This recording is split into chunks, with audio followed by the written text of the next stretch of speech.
we're here at the RBS Marketplace Blackberry Playbook launch. The service, RBS seems to be making a big bet on the tablet market.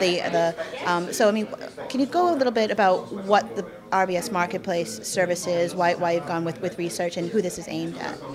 So, firstly, RBS Marketplace is our online desktop application. Okay, it's for trading, research, strategy, post-trade services. Okay. Our customers download that from the web, put it onto their desktop, trade throughout the day on that process. What we're looking at now is how do we then leverage the mobile devices that are being created? How do we move certain content out to, I'm away from my desk, and what am I interested in doing, and how do I want to interact with RBS? The first starting point for us was strategy. Okay?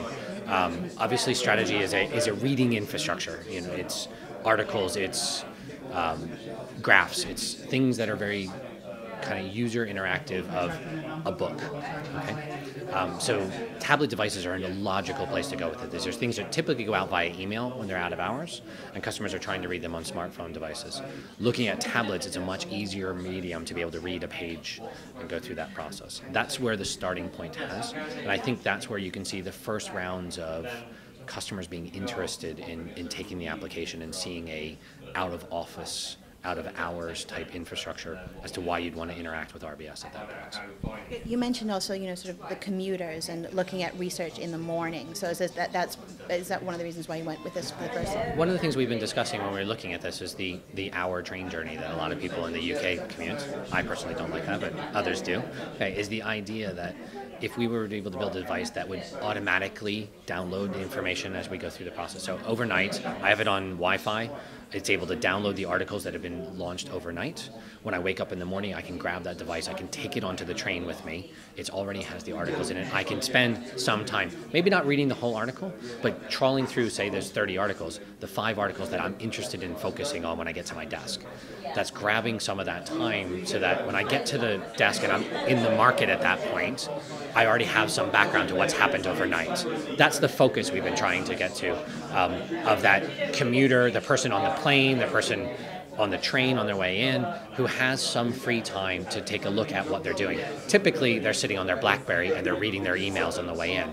There might be articles in there that they're interested in reading in more detail to know what's going on.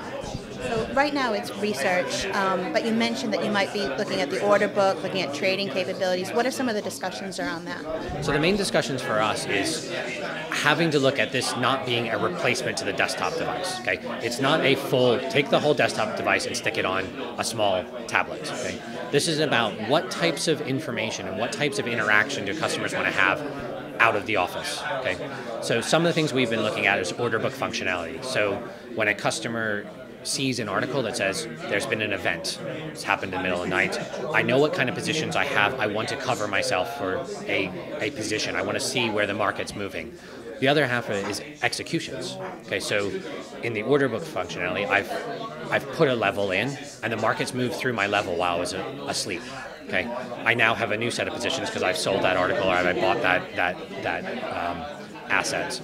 What I want to have to do is be able to interact with the system and say, okay, yes, I know I've had an execution, I've now stopped out of my loss, what do I want to do next? And that's the next set of orders that you're going to put out. You're also having conversations with your risk department about these new functionalities and security?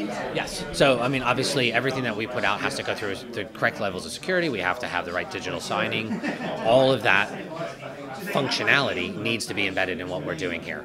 That does become a question of whether or not we should be offering something to the process. I know someone, you know, we mentioned the idea of someone's inappropriately trading out of hours or shouldn't be trading at those times. How do you control that side? And I think that's something that most of the banks are going to have to look at and think about what levels of functionality are they going to offer and what are the implications if they do. Okay. Well, I know this is the BlackBerry Playbook launch, but what other devices is the Marketplace app available on? So we currently support, we have an iPad app, and we also have the BlackBerry Playbook app. We will be supporting an Android app later this summer. Okay. Those devices are currently separate apps, and they will come together into one app that's going to support all 3 devices.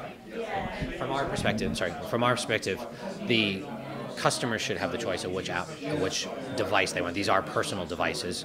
We do expect them to be different reasons for different processes as to why they want to choose one over the other. We see benefits of one versus the other in different situations. And from our perspective, we just want to make sure that they're able to access our infrastructure wherever they are. Thank you very much.